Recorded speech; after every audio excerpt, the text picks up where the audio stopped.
Eu acho oportuno a gente começar uma conversa que está demorando para começar, que é a gestão socioambiental da cidade, É né? isso. Porque, usualmente, a gente chama especialistas para tratar de fragmentos. Como Eu você ia bem começar com essa sabe, pergunta, Renata. então, como você bem sabe, né? Inclusive pela sua etnia, tudo é uma coisa só. Exato. A gente separa e depois não consegue juntar.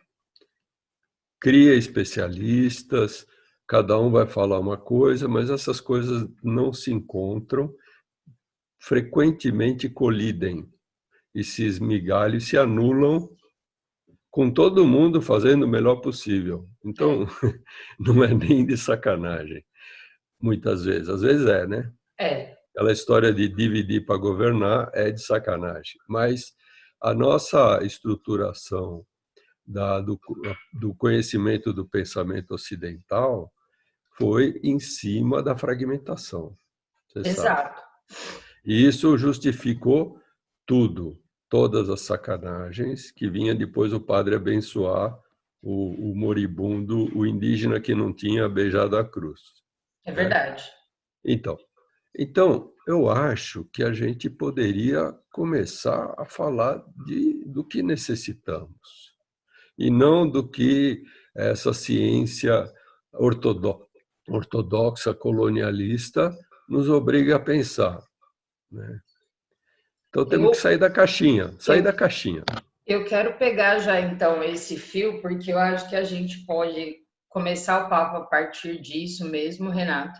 E na verdade, minha preparação primeira com você era justamente, né? Porque como você tem de fato um currículo numa área determinada, mas a gente conversou muito justamente sobre essa coisa de estar tudo muito fragmentado, né? A ciência como o único caminho de conhecimento, a gente não consegue considerar outras cosmologias, não consegue considerar as coisas de maneira integrada, e nós que somos indígenas temos uma visão mais unificada das coisas, a nossa temporalidade ela é circular, ela não é linear evolutiva. E aí, então, pegando esse fio aí que você está trazendo, como é que a gente pode pensar essa, essa conjuntura? Como é que a gente pode pensar alternativas ao modelo que está colocado?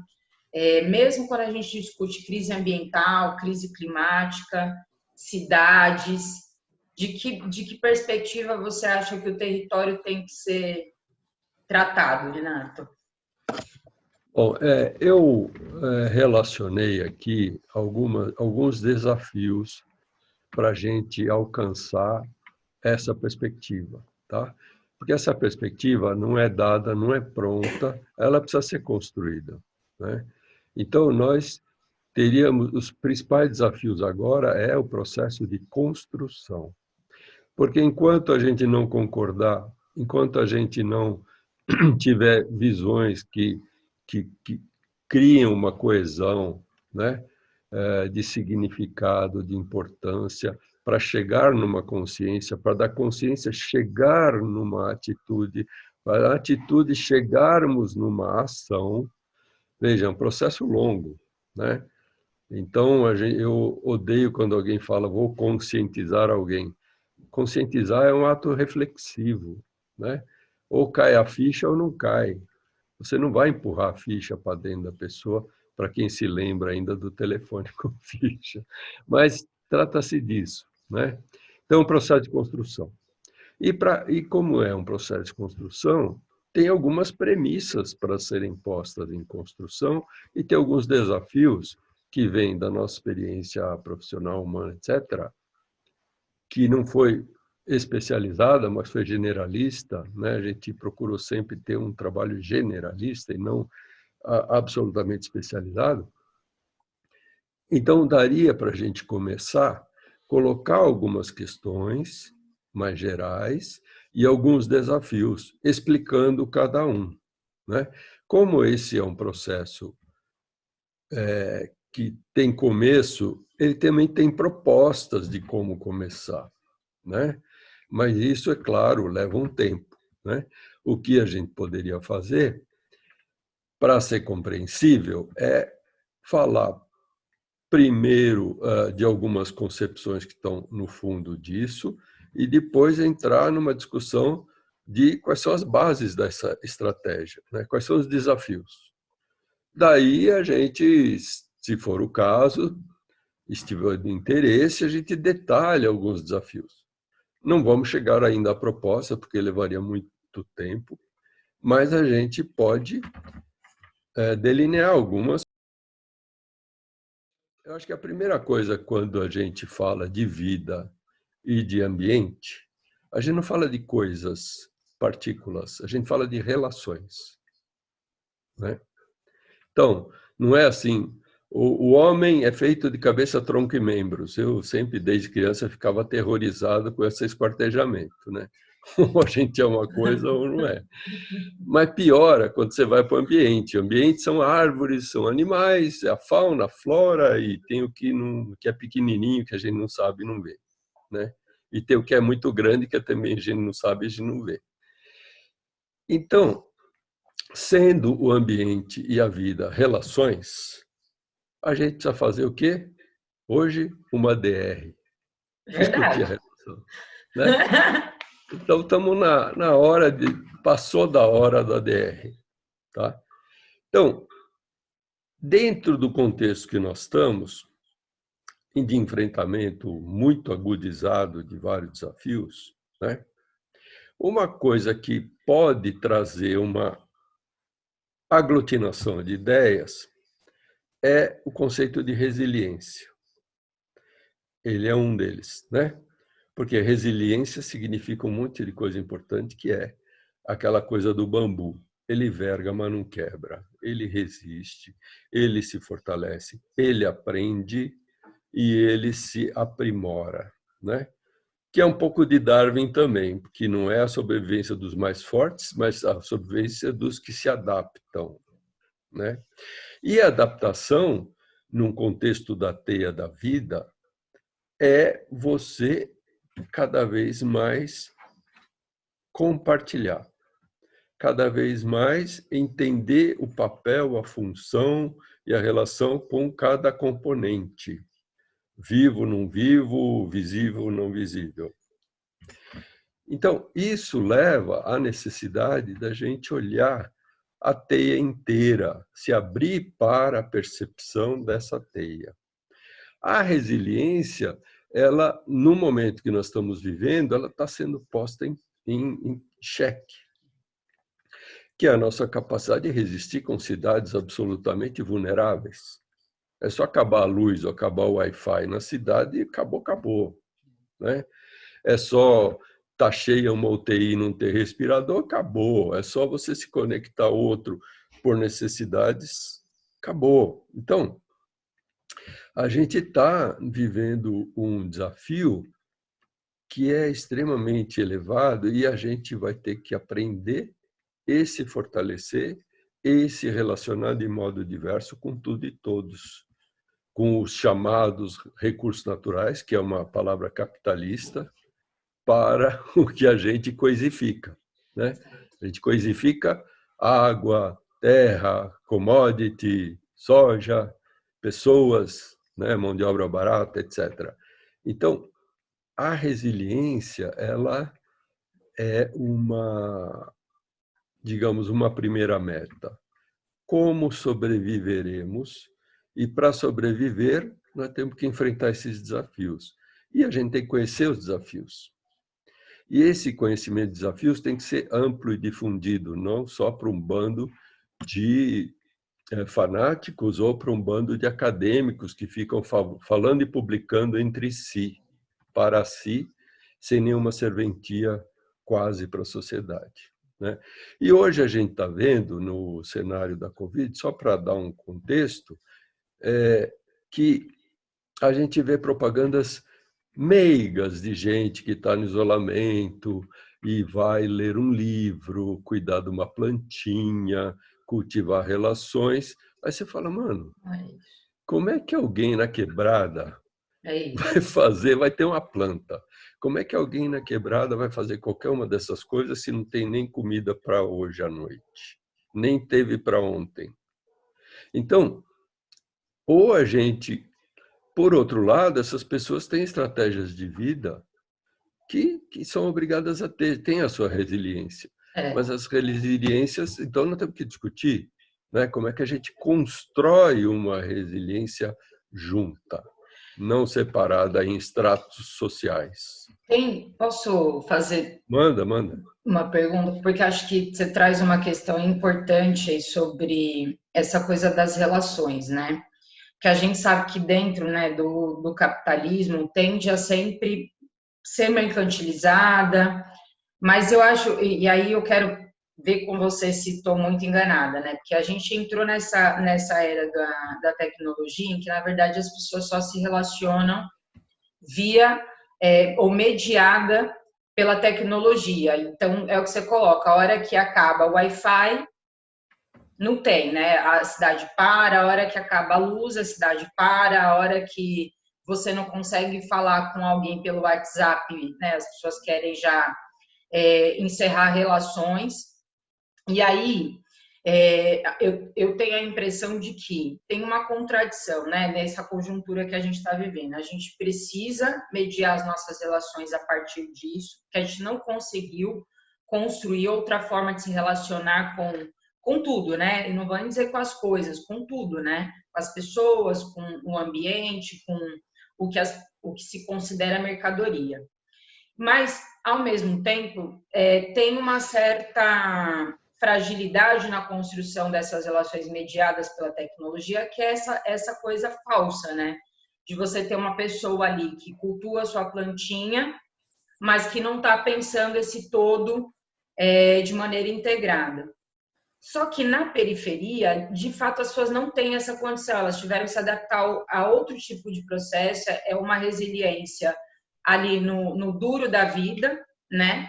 Como que é possível que a gente chegue nestas periferias que tenha esse tipo de resiliência, mas que ao mesmo tempo também não tem uma outra proposta, uma outra alternativa de pensar essas coisas. Não é dada nem essa possibilidade, né, de entender que, por exemplo, a questão ambiental é importante, que eu não posso morar numa área de risco e ao mesmo tempo eu jogar todo o meu lixo ali naquele lugar, mesmo onde eu moro, mas é a condição material daquela pessoa, Renato.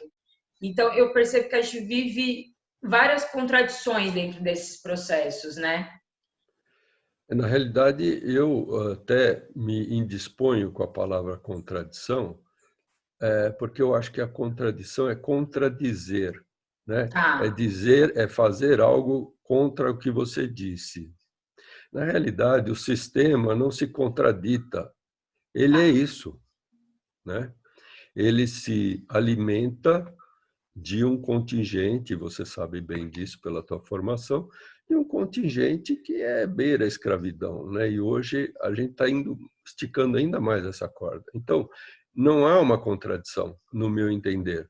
É tá, a lógica do sistema. Tá? tá, A contradição é quando alguém quer ser hipócrita e alisa a cabeça de alguém e depois dá um tapa depois que a câmera foi para o outro lado. Então, exato. isso é contradição. Mas não há contradição, porque a gente já caiu a ficha de muita gente, por exemplo, que o liberalismo sempre foi hipócrita, né, na sua gênese. Como é que você pode dar liberdade para a raposa no galinheiro?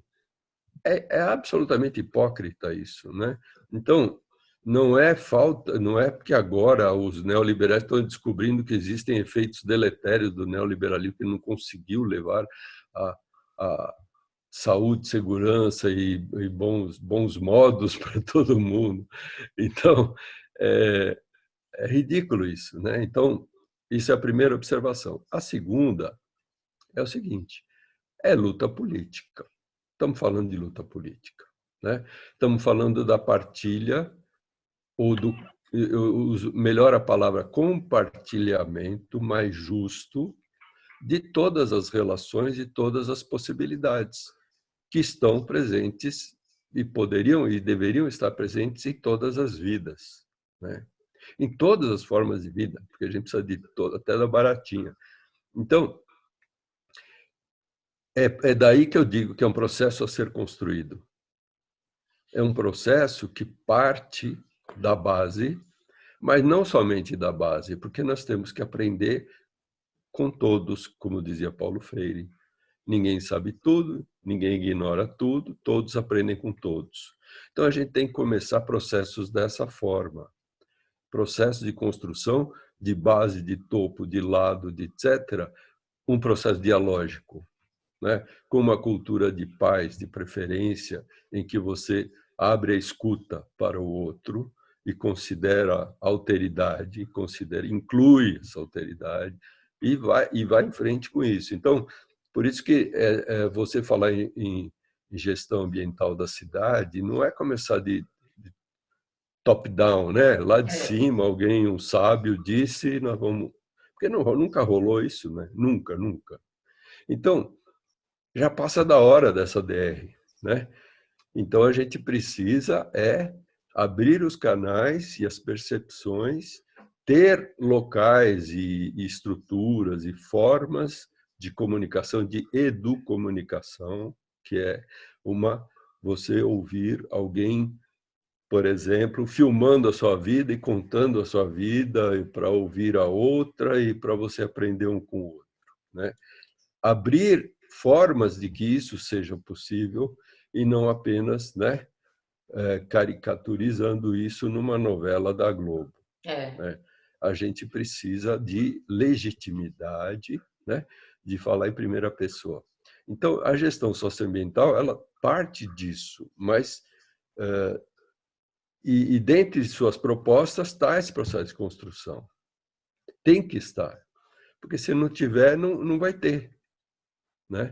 E, e em cima disso, assim, né? Porque a gente tem no mesmo lugar diferentes, eu acho que eu considero diferentes territorialidades. Você pega uma cidade como São Paulo, você tem desde territorialidades indígenas a territorialidades mais urbanizadas, pessoas de diferentes classes, né? Porque a cidade marca muito essas diferenças, essas desigualdades. Só que, na verdade, essa é a tônica do nosso processo histórico, né? Porque todas essas diferenças foram transformadas em desigualdades. As territorialidades existentes, que eram, por exemplo, as originárias indígenas, nunca foram respeitadas dentro dessa discussão de relação, de alteridade, de dialógico. Como que, e eu sei que a gente não tem solução pronta para isso, Renato, mas está apresentando aí esse desafio. Como que a gente começa a dialogar com essas diferentes territorialidades de uma perspectiva integrada, em que a gente consiga, na verdade, fazer um pouco, não sei se sumir, mas suprimir essas desigualdades, porque eu acho que parte daí, né? Isso nunca foi respeitado e foi sendo aprofundado cada vez mais, né? Ao longo da construção das cidades, da diferenciação entre rural e urbano, entre cultura e natureza, entre indivíduo e sociedade, que é justamente isso que você começou falando, né? Um padrão europeu, ele faz essas distinções propositais para manter a gente nas esferas de desigualdades ali, né? Como que é possível repensar isso? E aí estou pedindo para você falar para quem vai acompanhar esse diálogo aqui depois. Que a gente que é indígena tem uma concepção sobre o território que não é muitas vezes levada em consideração quando a gente faz essa DR, por exemplo. Quando a gente vai rediscutir relações, é como se o padrão de territorialidade que a gente tivesse não fosse importante, percebe? Mas na nossa concepção ele porque ele também cria alternativas ao que está colocado, por exemplo. Eu acho que o que está um pano de fundo de tudo isso é a noção de bem comum, né? Os comuns. É a gente começar a ter processos de sensibilização. Isso, lógico, que essa proposta parte da educação inclusiva, crítica, etc., acessível a todos, senão a gente bate no teto e as pessoas correm, né? É que nem tem a comida orgânica e tem o trash, né? Você vai no salgadinho porque é barato, porque deixa de comer arroz e feijão, que era o que nos manteve até íntegros durante um bom tempo. Então, ou então você sai da escola, que é uma porcaria, que ficou uma porcaria cada vez mais, mesmo aquela colonizada tradicional foi se perdendo. Então, hoje não temos nenhuma, nem outra, nem a integrada, nem a desintegrada, nem nada, né? Então, por isso que eu digo é um processo de construção, mas parte da educação, parte da escuta, parte de abrir canais para ouvir necessidades, né? E parte também da democratização de informações sobre crises e sobre ameaças que pairam sobre a nossa cabeça e já estão se mostrando, que muitas vezes não são compreendidas no dia a dia, porque não dá tempo do cara parar para pensar de onde ele levou aquele tapa. Entendeu? Então, a partida é essa. A questão do bem comum é muito interessante porque, pô, nós estamos no planetinha, isso aí é arroz com feijão para a maioria dos que conseguiram estudar, né? Mas não na sua prática profissional. Então, aquilo que a gente estava brincando de recursos naturais, né? Na realidade, o que é o ar, né? A água. Então, hoje a gente tem uma ameaça enorme, maior que no passado, de coisificar tudo isso, né? De tornar tudo isso mercadoria. Então, a tua própria saúde, teu acesso à comida, à água, etc., começam a aparecer normas assim, segurança alimentar, segurança hídrica. Então, são nomes que os acadêmicos vão criando porque é básico, né? É chão, é ar, é o que todos os seres vivos precisam. Então, a gente não tem que pagar por isso. Você estando vivo, você já nasceu com o direito de ser vivo, de estar vivo, né? Então, é inerente à vida. Um ciclo da água, da chuva. Eu não posso fatiar isso. Aliás, tratei disso na minha tese. Você não pode fatiar um ciclo planetário e falar, olha, aquela faixinha ali que vai do quadrante tal. Aí entramos naquela questão da territorialidade que você falou. O território é comum, né? E existem territórios que são mais comuns que outros porque são habitats, são nichos, são territórios onde você compreende, interpreta relações, né? Então, a questão dos bens comuns é fundante, né? É fundante. E a outra questão que é fundante é precisamos destruir algumas que aí sim são contradições, né? E hipocrisia, como, por exemplo, a noção de democracia. Democracia para quem, cara pálida? Desde a sua criação dentre os gregos, ficava na Acrópole, os escravos estavam lá embaixo. E hoje é a mesma coisa, você tem sistemas ultra sofisticados de democracia, mas depende de um cara ser esfolado para trazer o chocolate como escravo infantil ali da África, para você achar chique comer o Godiva, né? O Nestlé, ou caramba. Então, essa hipocrisia precisa ser destruída. E quando a gente desce na cidade, tem uma série de mitologias que a gente precisa desvestir também, né? Então, é de fato uma mudança cultural radical, né? A necessária para a gente sobreviver. E essa sobrevivência chamaria de resiliência por enquanto. Mas é sobrevivência, E trata-se de sobrevivência. resiliência é uma coisa que a gente está precisando muito nesse período de quarentena, né? Porque as pessoas não estão adaptadas mais às relações tão próximas, né? Sem ser amediada pela loucura do trabalho, da mercadoria, da exploração, né? Eu Aí, poderia te dar exemplos aqui mais, assim, digamos, voltados à cidade, Isso. dessas contradições e desafios que a gente precisa enfrentar. E aí a gente pode deixar isso mais Tá. compreensível, porque agora nós estamos tratando, por enquanto, categorias muito amplas, né? Isso, Nós Renato. estamos tratando de cosmologia, né? Mas Cosmologia, exato. baixando a bola para a cidade, né? A gente poderia enfocar questões que já são os primeiros desafios que a gente teria que enfrentar, né? E talvez fique menos abstrato. Por exemplo, Aí, tá, então, por exemplo, tá, mas eu queria pegar dois ganchos da sua fala, tá, aí para a gente baixar, né? Sair da cosmologia e tentar ver como é que isso funciona no dia a dia da cidade. Educação, que é uma coisa que você fala que traz como muito fundamental, que a gente tende a sempre separar e não considerar que a educação ela é um processo social, ela é um processo da sociedade e que você é educado cotidianamente em diferentes aspectos, independente de você estar ali sentado numa cadeira numa escola, né? Mas a gente não tem nenhum tipo de política de governo que incentive a educação a partir dessa perspectiva. É sempre da perspectiva do privilégio, do você vai ter acesso a uma melhor educação se você puder pagar por ela. Então, de novo, né, transformar um bem comum numa mercadoria. E outra coisa que eu fico pensando, dessa perspectiva das cidades, nós estamos falando aí de uma crise climática, por exemplo, que é a perspectiva de daqui mais alguns anos, a gente não tem mais qualidade de ar para respirar, ter possibilidades concretas, né, de minar todas as fontes de produção de oxigênio que o planeta tem, por aquecimento global, emissão de efeito estufa.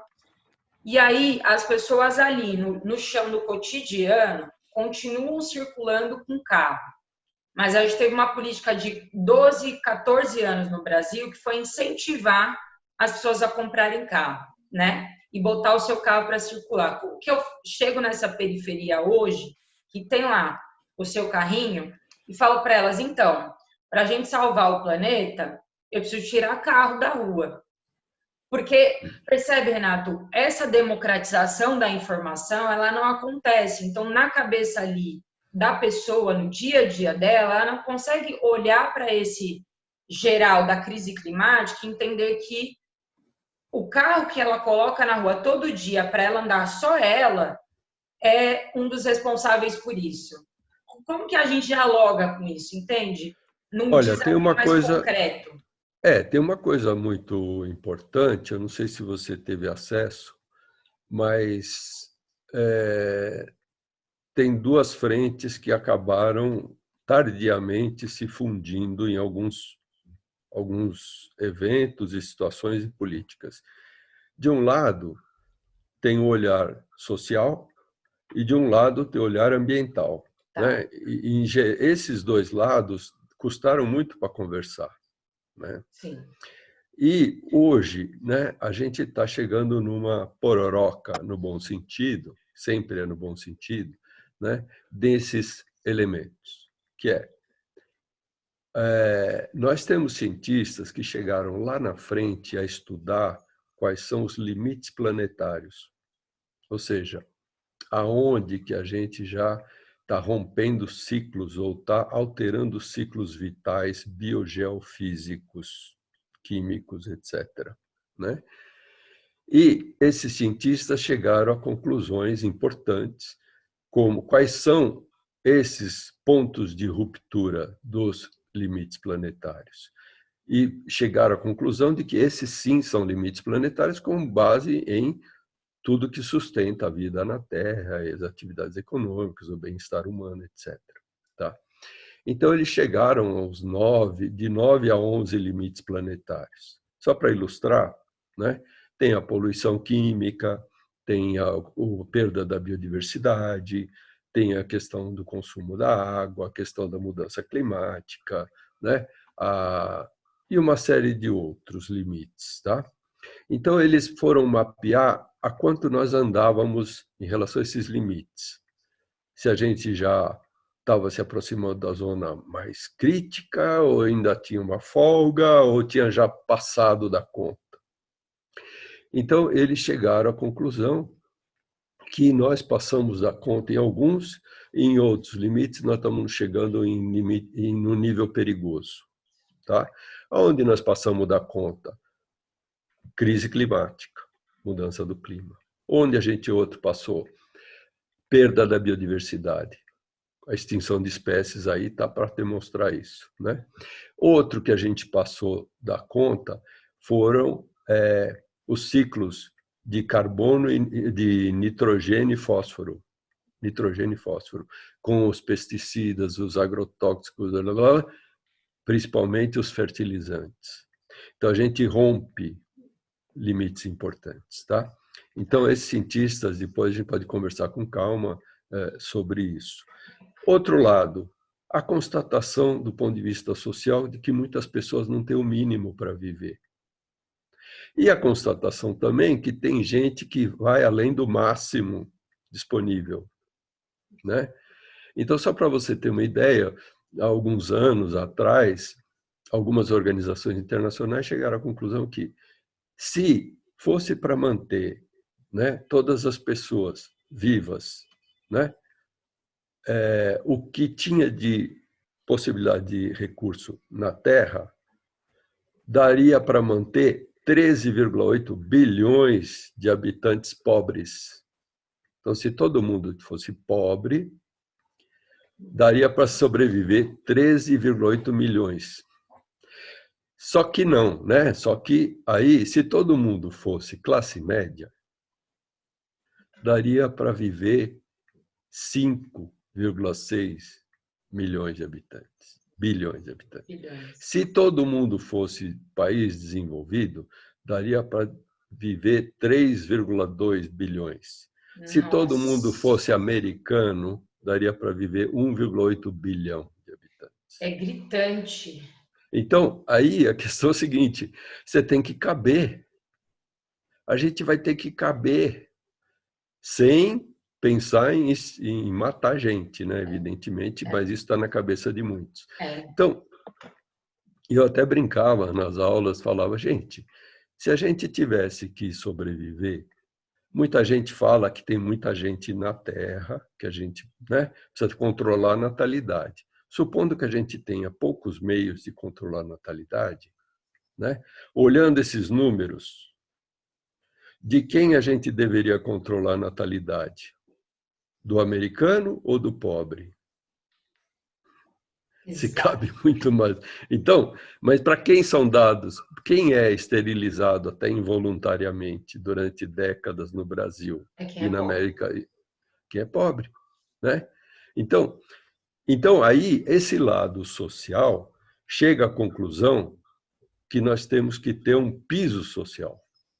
Ou seja, que as pessoas que estão muito pobres têm que ascender em direitos, levantar seus padrões de alimentação, de saúde, de educação, de consumo de bem-estar, etc., etc., de direitos humanos, de liberdade pessoal, de recursos mínimos, de felicidade, até um determinado nível, que eles chamam de piso social. Então, tem gente que está abaixo do piso, está lá para baixo do porão. Então, você precisa levantar. Agora, olhando o planeta como um todo, você olha que tem gente que passou da conta. E os limites planetários estão a dizer por que e aonde e como passou da conta. Então, nós temos que ter um teto ecológico. E o nosso planeta vai ter que ter um espaço que é de vida, que é entre o piso social e o teto ecológico. Então, aí eu integro um olhar. Então, para eu beneficiar pessoas que não têm o mínimo, eu preciso tirar daquelas que passaram do teto. Exato. E elas vão ter que viver, vão ter que caber. Então, é uma política de caber todo mundo na Terra. Isso é resiliência, fazer caber. Então, quem é muito lascado vai ter que levantar para ter uma vida digna. Quem está ultrapassando a conta vai ter que reduzir seus ganhos e redistribuir para que muitos alcancem o piso. Não é para todo mundo ser igual, mas é para todo mundo caber na Terra e ter um mínimo de felicidade compartilhada. Então, isso é a rosquinha, chama a rosquinha de Dunnett. A Rita Howard foi uma das pessoas que formulou, integrando a questão social com a questão ambiental. Mas a percepção que a gente tem é que a gente está um pouco longe disso, né, Renato? Se a gente pegar, por exemplo, o Brasil, a gente está exatamente na contramão disso, né?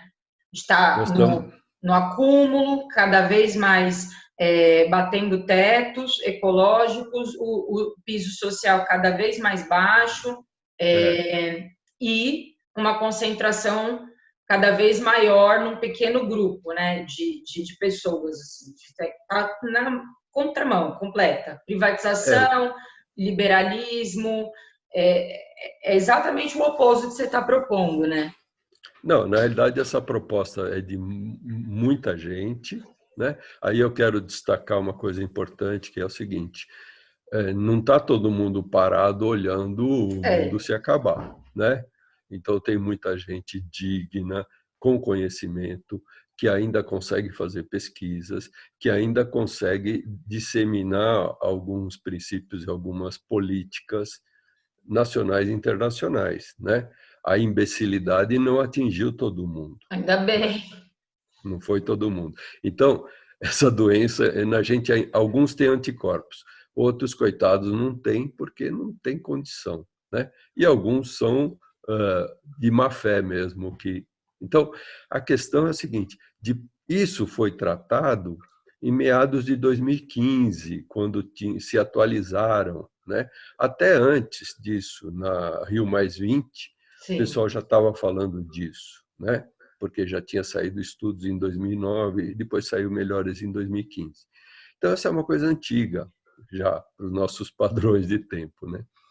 O que acontece é que, na medida em que há o controle institucional da propaganda, etc., a gente foi perdendo. O que eu quero destacar, quando você disse da educação, que ela não integra, se a gente for olhar as políticas nacionais que tivemos de educação ambiental e de própria educação, as diretrizes nacionais curriculares, elas já falavam em integração, elas já falavam em princípios dialógicos, coisa que o Paulo Freire também falava lá atrás.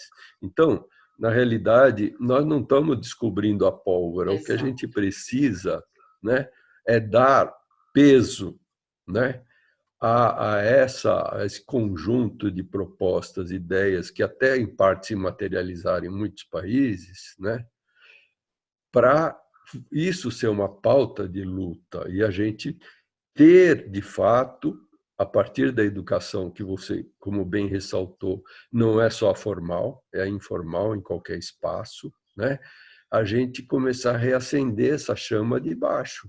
Sabe aquela de ficar soprando aquela brasinha que está escondida ali debaixo da folha seca e botar mais folha seca. Então, trata-se de um processo de construção, de redescoberta, porque como a gente retrocedeu muito, vamos ter que redescobrir até a alfabetização, né? Até aprender a ler, né? Porque hoje, até como professor, eu senti muito na pele, professor universitário de pós, eu senti como aumentou o analfabetismo funcional. A pessoa sabe ler, mas não entende nada do que lê.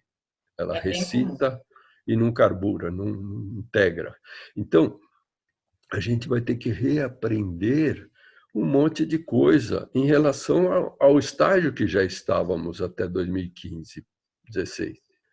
O retrocesso foi gigante no mundo, além do Brasil. O Brasil é caricatura, né? O Brasil é piada, tragicomédia. Então, a gente vai ter que resgatar isso. Agora, vamos ter que começar de uma forma legítima, não do topo para cima, como sempre se estruturou, mas finalmente reconhecer que há vida digna que precisa ser emancipada. E existem muitas propostas interessantes que a gente pode trazer para discutir, atualizar e ver se é legitimada ou não.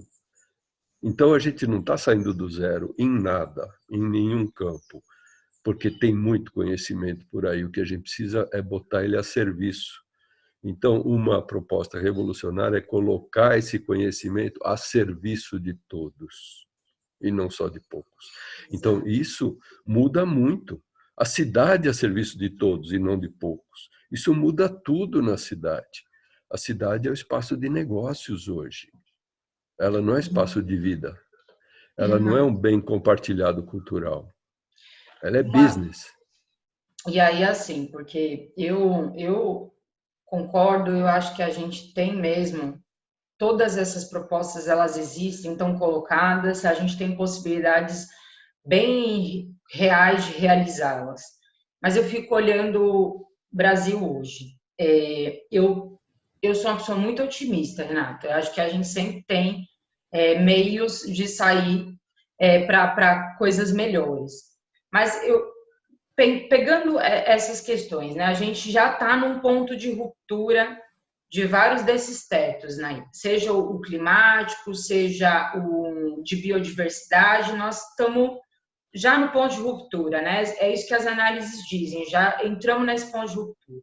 Aí você pega um governo como Bolsonaro, que vai levar, se não tiver um impeachment em relação aos crimes de Estado que ele está cometendo, a gente tem no mínimo mais 2 anos aí de governo Bolsonaro. A gente tem tempo de reverter isso desse jeito que nós estamos? Essa é uma questão que eu acho que angustia e deve angustiar, porque nós não estamos vendo um processo diferente disso, Renato.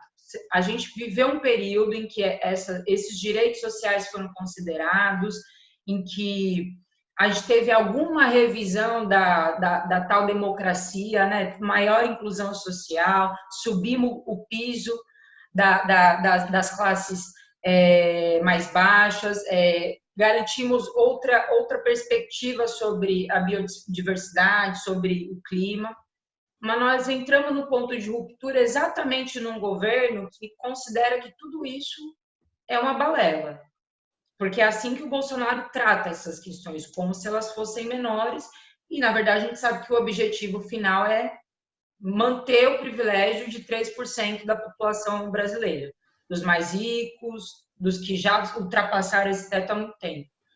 Como que Mas é? isso é um aprendizado também, né, Pois é, mas a gente vai ter Fagu? tempo, entende, Renato? Então, Essa a é questão uma dúvida que me é, angustia, entendeu? é, Porque nós na, já estamos nessa ruptura, sob um governo que quer é, fazer essa ruptura cada vez mais, né? olha, não há a menor dúvida que a gente vai ter um preço, já está tendo um preço enorme. Esse preço a gente não sabe como poderá ser revertido sem vítimas, né? Então, se você toma que enquanto nós estamos falando da Covid, os tratores e os incêndios estão devastando o que sobrou da Amazônia, Exato. de fato, você tem toda a razão, né? Dá vontade de chorar todo dia, né? Então, a questão é, esse processo, dessa doença, né, que nós estamos sendo colocados como se fosse assim, num coma induzido, né? Num coma porque está inconsciente, né? Num coma porque estamos anestesiados, né? Pelas fake news, etc. E num coma porque está sendo levada a nossa capacidade de resistência até um limite que muitos não sobreviverão. Então a Exato. gente vai ter outra configuração, né? Então a gente tem que se, eu digo isso muito a contragosto, né? Vai ser difícil, E tá vai ser. difícil, Renato. Então, mas a gente tem que pensar o seguinte, né? As manifestações, a vida não vai ser extinta, Tá. né? Talvez a gente não participe da vida na mesma proporção e talvez isso seja uma sorte da própria vida, né? Então esse processo é muito duro, né? E É tá muito sendo. duro. Tá E está sendo. sendo. Então, a gente infelizmente, é como o médico que tem todos os dados, ele vai dar uma notícia ruim. Sim. A E, notícia é ruim. E um governo, Renato, que relativiza mortes, entendeu? Um governo que tem possibilidade de garantir a vida das pessoas, ou deveria fazer isso, e tem relativizado as mortes de maneira cotidiana. Eu tenho ido em várias periferias nesse período, Renato, e aí eu acho que a gente fica mesmo angustiado. E tenho visto, né, a situação ali das pessoas cotidianamente batalhando para viver, porque elas têm duas alternativas com o que está colocado: ou elas vão morrer de fome dentro de casa, ou elas vão morrer de Covid. É, O governo relativiza a morte de um lado e do outro não oferece nenhuma possibilidade para as pessoas cumprirem o isolamento. Então, entende, assim, é uma deixa, angústia muito grande. deixa eu tratar isso de uma maneira mais ampla, não que diminua a angústia, não.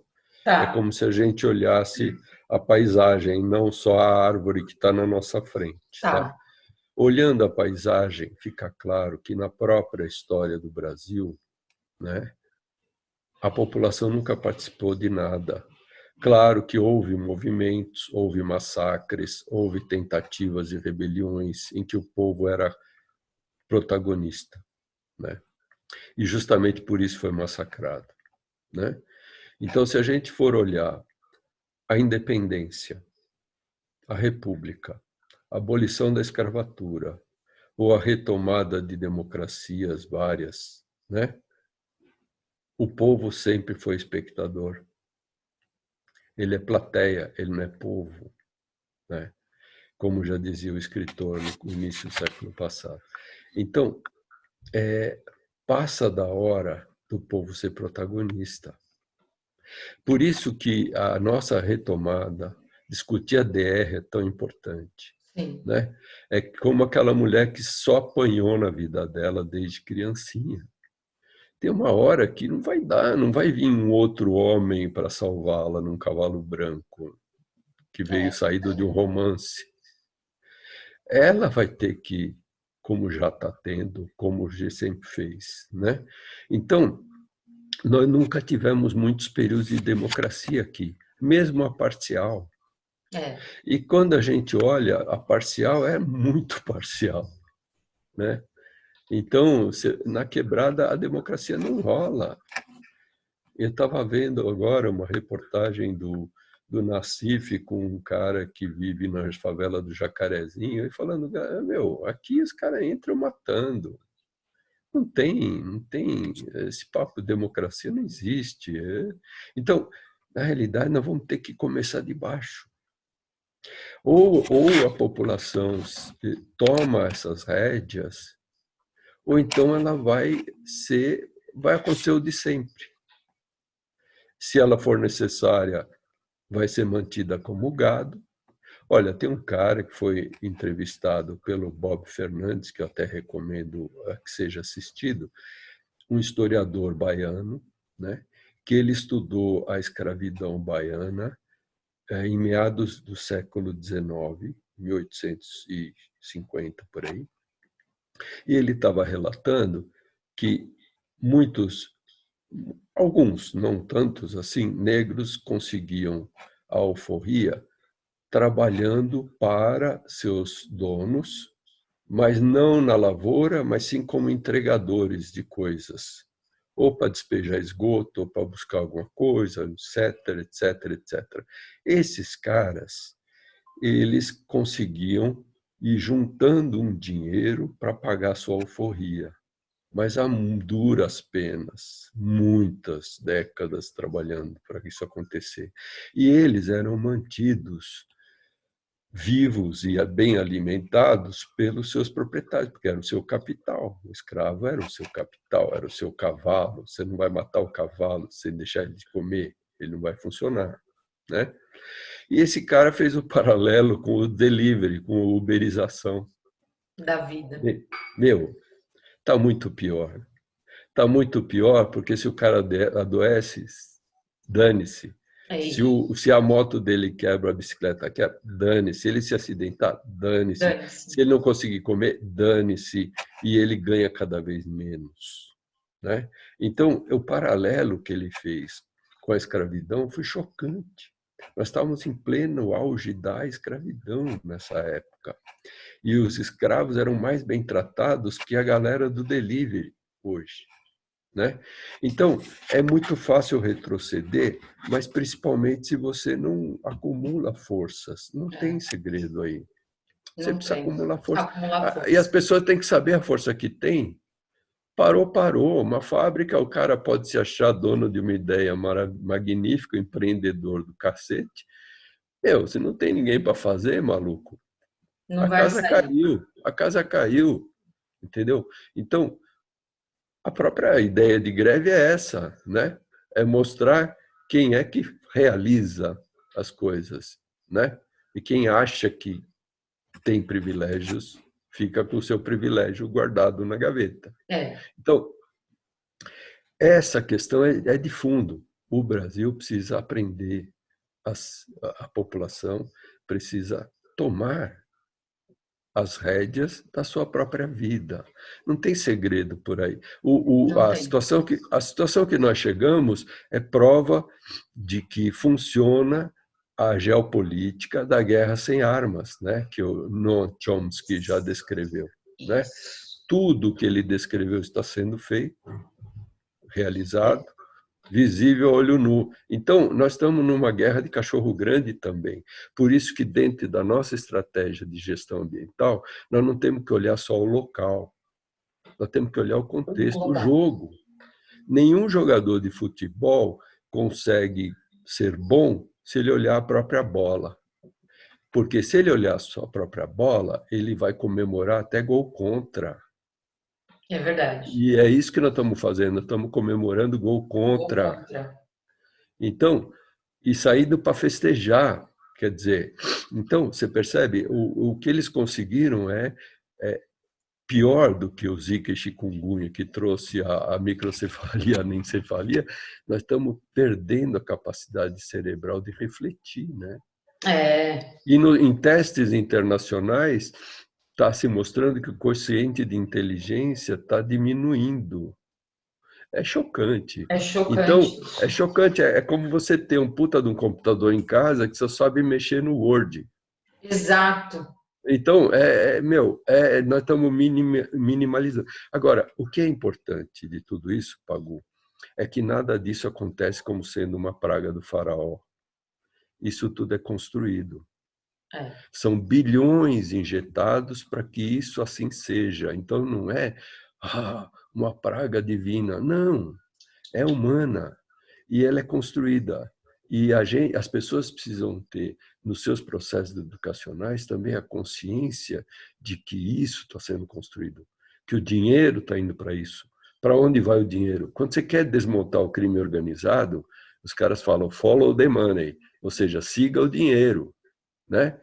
Então, exato. em vários professores, um dos que aqui é o Ladislau Dalbor, né, que tem um trabalho interessante, trazendo literatura internacional e pesquisas para mostrar para onde está indo o dinheiro, o que eles fazem com o dinheiro. Não há democracia no capitalismo, né? É, Porque você está colocando uma mudança até no padrão da economia liberal original, né?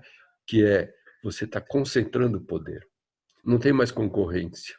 Não tem mais. Agora você tem corporações que mandam em tudo e todos. Então, essa assimetria de poder leva à destruição de qualquer possibilidade democrática. Então, é uma luta pelo poder, mas ali, de um lado, está o poder de destruição, o outro é o poder de sobrevivência. Daí porque a gente tem que aumentar a resiliência. E a exato. resiliência passa por olhar não só o umbigo, não só o dedão, não só a árvore, mas olhar também a floresta sem esquecer do umbigo, do dedão e da máscara. E da Cuidado, máscara, Renato. da É máscara. resiliência e luta, né, Renato? Acho que as É, duas com coisas. consciência, com visão, Exato, né? Com visão de exato. jogo, não visão da bola para marcar gol contra. É, exato. Porque nós Você tem que estamos olhar o vivendo campo, olhar o uma campo certa do jogo. bestialidade, né, das coisas. Então, como tudo foi sendo demolido, porque uma frase me marcou quando eu vi um documentário do Paulo Freire dizendo que quando foram prendê-lo, né, os soldados e os militares foram prendê-los lá no interior do Nordeste, naquele trabalho que ele estava fazendo de alfabetização, eles falaram, nós não temos nada contra você, nós temos contra o que você está fazendo. É isso mesmo. Percebe? É Ou isso mesmo. seja, ele estava elevando o nível de consciência das pessoas, propiciando a elevação, né? Porque ele não conscientizou ninguém, ele fazia que as pessoas se olhassem e olhassem a sua vida e dessem valor a ela, né? Ele foi condenado Isso, por isso. isso é subversivo, porque É, quem quer mandar nas pessoas como gado, acha que aquele boi, aquele touro vai ter que castrar para ele virar um boizão quieto e manso. exato. Então é uma castração de mulheres, que como se faz também, e a É, castração de homens, como se faz também. Né? é Então, isso mesmo. mas é com grana. Aí que está. A questão é, nós precisamos entender esse jogo para saber onde a gente joga. Tá. Senão vamos levar de 7-1 para o resto da vida. Né? Pro resto E da esse placar vida. está aumentando. Então, E daí porque, se a gente vai falar de gestão ambiental urbana, nós vamos ter que começar para conhecer processos locais, regionais, nacionais e globais. supranacionais e globais.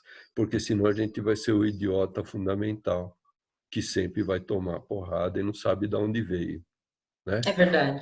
Então, nós vamos ter que trabalhar em várias escalas. Esse é um dos desafios, trabalhar em várias escalas, porque uma cidade não vive sozinha. São Paulo, se não entrar comida, se não entrar água e se não sair lixo, você imagina o que vira, né? É o caos. É o Então, caos, Renato. se não entrar energia, etc. Então, na realidade, nós temos, são relações. Volta a questão, tem que fazer uma DR. Tem que olhar as nossas relações. E tem que olhar também por que a gente precisa de tanta coisa. Né? E tanta coisa que vai criar tanto lixo. E que vai deixar as pessoas tão insatisfeitas porque nunca vão ter o suficiente, sendo que as propagandas te fazem, desde criancinha, querer ter 10 celulares, né? E você mesmo numa família pobre vai pressionar, porque a mãe trabalha o dia inteiro, ela se sente em dívida, ela vai tentar comprar do jeito que ela puder na Casa Bahia, com juros escorchantes, endividando para o resto da vida, para dar alguma coisinha para a menina se sentir incluída num grupo social que, coitada, também já foi todo enfeitiçado. É Né? isso mesmo. A Então, gente tem precisa. tudo. É um jogo. É um É um jogo. jogo. É um jogo. Ou seja, vamos entender o jogo? O desafio é, vamos entender o jogo para não entrar de mané, de otário, como temos sido. Então, esse jogo da democracia está sendo isso, esse jogo fake de governo, esse jogo, tudo é fake, né? Mas é construído para ter o gado sedado, mas continuar trabalhando e ir para o lado que a gente quiser. Né? É. E aí, eu quero agradecer, Renato, sua participação, mas eu acho que, assim, o que a gente começou dialogando aqui, dá para a gente discutir 2, 3, 4 horas e em diferentes perspectivas. Sei que o nosso cenário não é o melhor, a gente não tem colocado, assim, de fato, nenhuma grande perspectiva de mudança com o que a gente está vendo acontecer.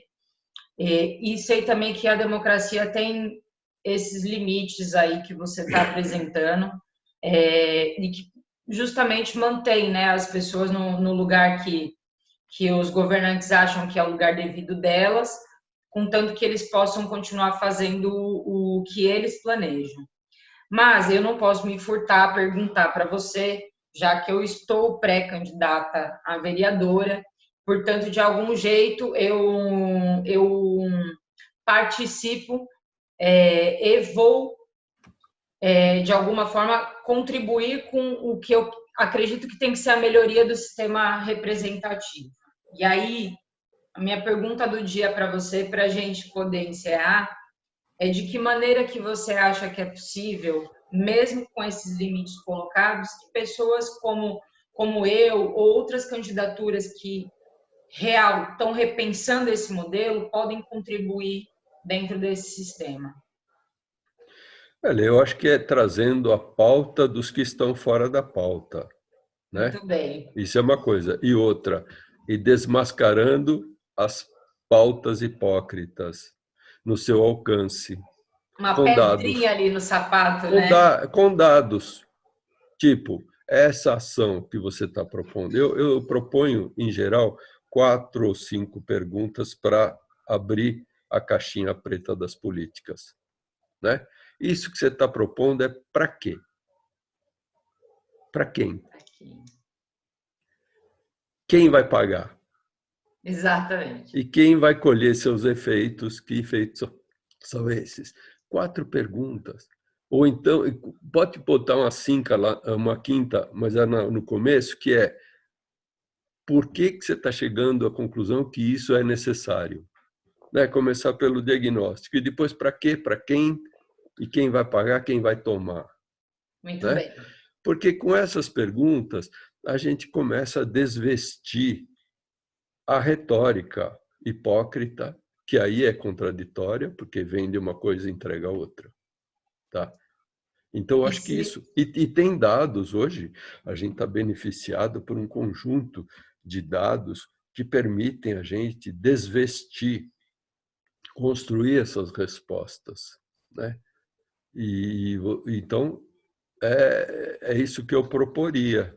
Tá? Existe onde buscar informação, existe a possibilidade de trazer essas demandas de baixo. Agora, tem que ter o cuidado, que é para não cair nas velhas armadilhas, que são os desafios que em um outro momento a gente pode falar, porque a gente pode achar que está... Exemplo, né? Ah, você quer melhorar a vida de uma comunidade numa favela? Beleza. Ah, então eu vou urbanizar aquela favela. Beleza. Meu, você já olhou onde está localizada essa favela? Você já olhou que buraco que é aquele? Você já olhou o morro que tem em cima? Você quer fixar as pessoas aí, pintando a casa de bonitinho, numa zona de sacrifício, né? Numa zona de injustiça socioambiental, mas você vai pintar, ela vai se achar dona e feliz e segura. Você está sacaneando, porque você não quer brigar com o capital.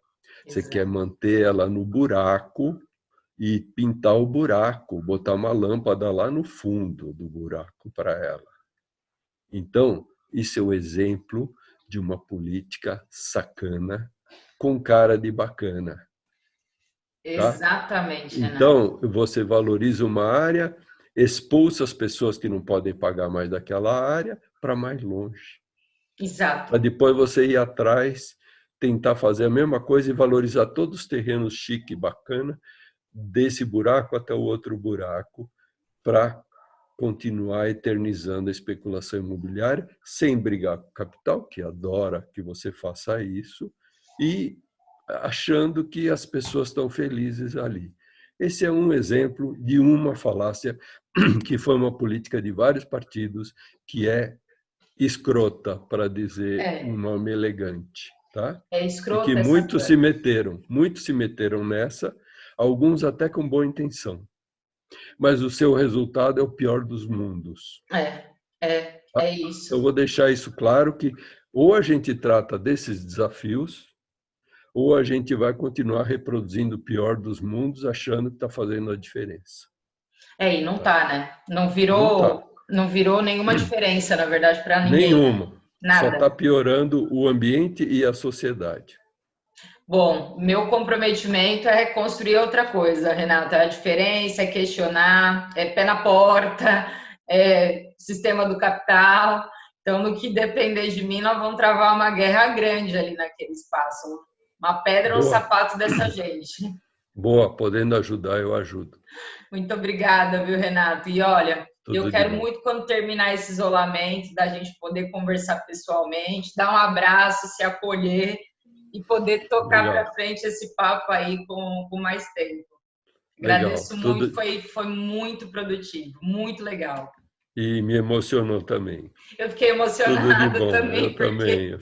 nós temos essa sensibilidade, ainda bem. Tá bom. Um Tudo de bom beijo, para Renato. você. Um beijo. Para Tchau. você também, viu? Tchau. Beijo. Tchau.